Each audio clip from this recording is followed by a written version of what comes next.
Hello, and thanks for joining me for this visit to St Rhystud's Llanrhystud on the coast road between Ceredigion and Aberystwyth. Always noticeable from the road because it has a stone spire, the only one in the entire county. This is the original medieval church, replaced by the one we see now apart from the tower in the 1850s, and to great controversy. It had a sanctus bell, a rare thing. As you can see, it's between the nave and the chancel. There was a tremendous hoo-ha about the restoration, or really demolishing and rebuilding, of this church. Rebuilding was going to be expensive, very expensive, so grants were applied for to the ICBS. They like to give money to churches to be rebuilt on the condition that seats were free. Seats were not going to be free in this one, or not enough of them. And then there came objections from clergy, including Isaac Williams, Vicar of Llangorwen, very influential, and he didn't like the idea of rebuilding this church at all. Criticisms were on the grounds of destroying the medieval church, a good and interesting one, and about the seating. Making some seats free satisfied the ICBS, and a generous grant was given, and the architect Richard Penson was chosen for the job. The plan included an aisle. This was to provide the extra free seats to get the grant. Penson probably wished he'd never taken this church on. There was a falling out with the builder, there was a falling out with the building committee, and fundraising didn't go too well. Penson lost his rag and walked off the job. The replacement church has a replacement sanctus bell, some interesting tracery, and overall a rather interesting shape. Internally, as we'll see, it's a bit sparse. It's one of those churches that is very much better on the outside. On entering the church, you notice that the floor level is somewhat higher than it was in the porch, now accessed via this ramp made up with panelled bits of old pews.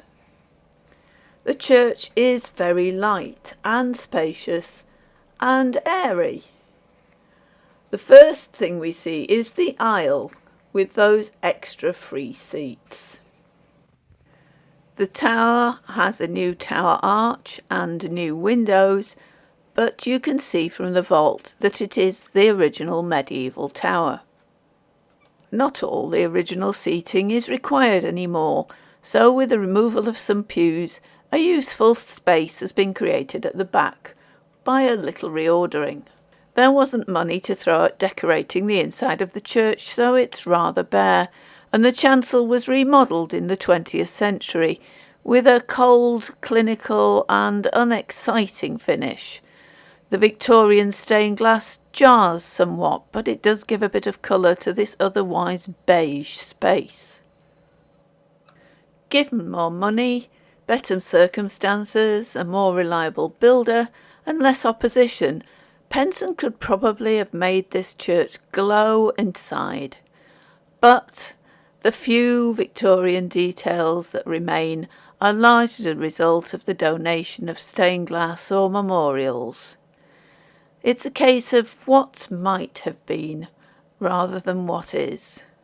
But if you hunt them out, there are still some interesting and pleasing Victorian details here. Penson was not at all bad at Gothic. This is quite a good church, at least from the outside, and the inside we can't really blame on Penson. Structurally, it's fine. The bones, though, are bare. It is, however, immaculately kept, and it's open to visitors. It's a good high Victorian Gothic church in Wales by a Welsh architect, and that alone makes it worth a visit. Outside the church, we see the grave of the Reverend John Lewis, the driving force behind the rebuilding of this church. The loss of the medieval elements is regrettable. They were very dilapidated. It's a striking landmark on the road to Aberystwyth, and if you're passing, it's well worth stopping off and having a look. Even if it's closed, have a look at that rather bold vestry chimney. Mr. Penson enjoyed himself here, initially at least. If you can't visit, I hope you enjoyed this tour. And as always, thank you for watching.